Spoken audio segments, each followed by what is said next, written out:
So ayun guys, ganyan kasisipag yung ating mga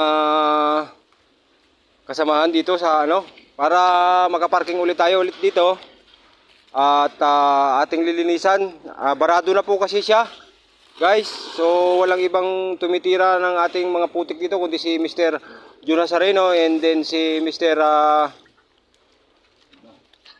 Salva. Ayan. So ayun guys, nagbabara kasi siya guys. Kaya yung tubig napupuno. So kailangan mawala to para ma-divert yung tubig, lahat ng napupuno dito sa gitna. Na-divert siya ngayon dito guys. Papunta dun sa butas na yun, ayun. Kaya kailangan ma-clean up to. Ayun, shout out sa masisipag nating mga kasama sa trabaho. So yan, sana naman maging responsable tayo sa bawat punta natin dito kasi ito na lang yung parking na pinagkaloob sa atin at last chance na natin to. So sa mga kasamahan ko, oy wag naman dyan sa may damit ko. Kay mga muy kanal yung damit ko. So ayan guys, meron tayo dito mga ito lahat ng basura natin naka-segregate dito sa isang tabi. Para once na alis tayo, dadalhin natin yan.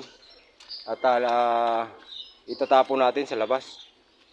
So ayun lang. Thank you sa inyong dalawa. At tutulong din ako. Diretso ako sa duyan. So ayun lang guys.